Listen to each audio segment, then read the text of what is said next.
کفار کے مکہ کے قیدی جب انہوں نے پکڑے اور جو ان کو واپس کر کے پیسے بھی لے سکتے تھے ان سے، وہ روایت تھی وہاں کے، ان کے رشتہ دار پیسے دیتے تھے قیدی کو رہا کرنے میں، لیکن تب انہوں نے کہا کہ جو بھی 10 مسلمانوں کو پڑھا لکھا دے گا وہ فری ہے، یعنی پیسے سے زیادہ ترجیح دی علم کو.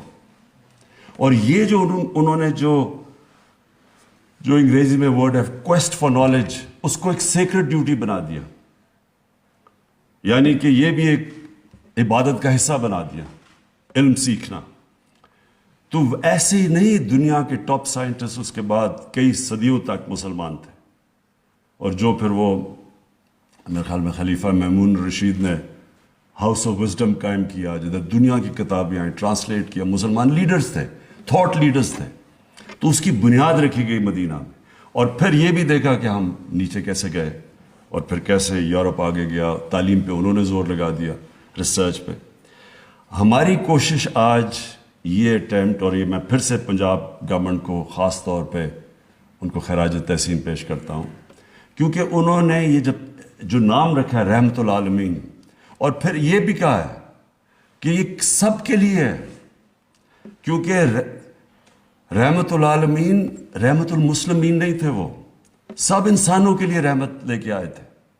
تو اس لیے یہ کوئی بیریئر نہیں ہوگا کہ یہ صرف مسلمان بچوں کو اسکالرشپ ملے گی، یہ سب کے لیے، سارے پاکستانیوں کے لیے جو بھی اپلائی کر سکتا ہے. اور جو مجھے چیز اچھی لگی، انہوں نے آن لائن پورٹل بنا دیا ہے کہ جو بھی اپلائی کرنا چاہتا ہے اسکالرشپ پہ آن لائن کرے، اور پھر ٹوٹلی میرٹ کے اوپر اسکالرشپس دی جائیں گے.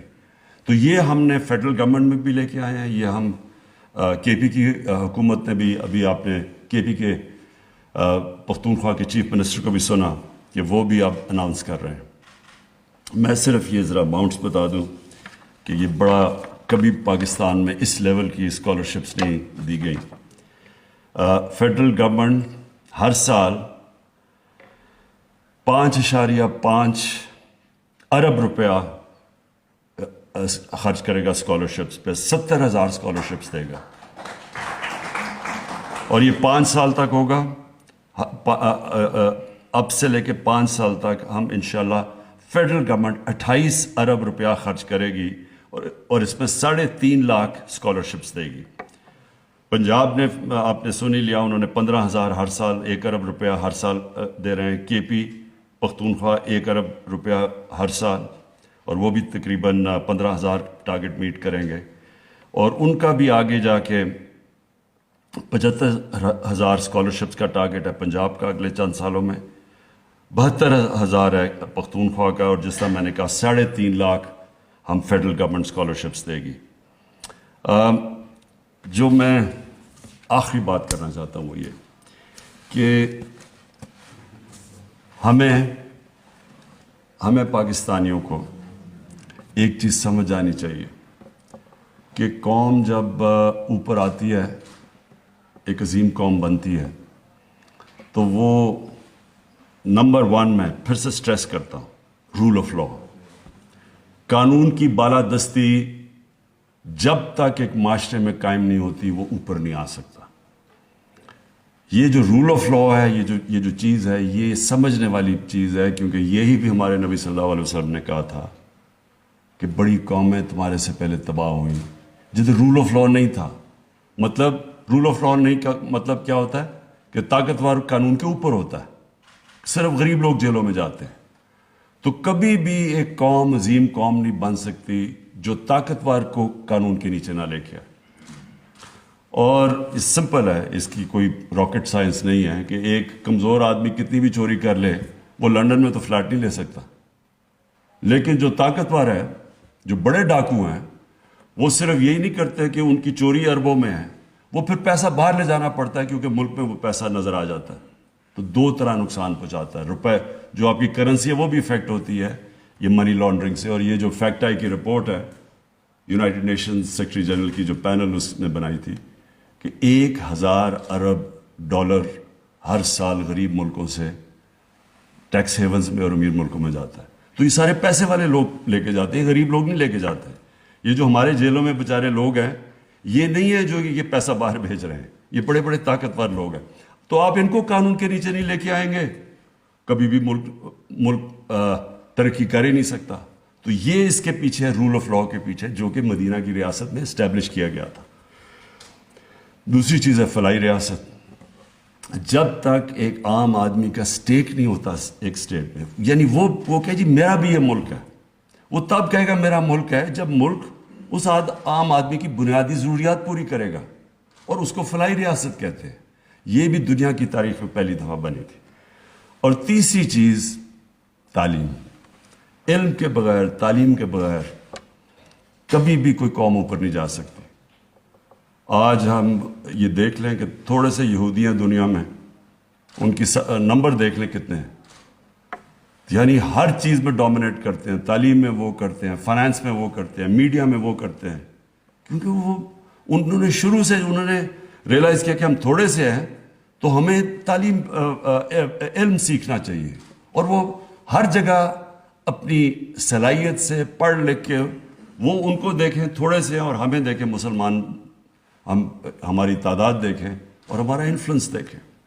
تو اس لیے پاکستان کی جو ہم نے بیسز ان پرنسپلز کے اوپر رکھیں گے.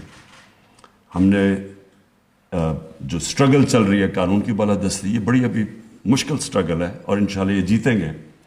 اور دوسری کہ یہ جو ہمارے احساس کے پروگرام ہے، ہمارا ہیلتھ کارڈ ہے، مجھے بڑا خاص طور پہ فخر ہے کہ پختونخوا ہمارے جو 2 صوبے ہیں، پنجاب، انہوں نے سارے شہریوں کو فیصلہ کیا ہیلتھ انشورنس دینے کا، جو کہ بہت بڑا ایک سٹیپ لیا ہے. اس کا آگے پورے ہیلتھ سسٹم پہ فرق پڑے گا.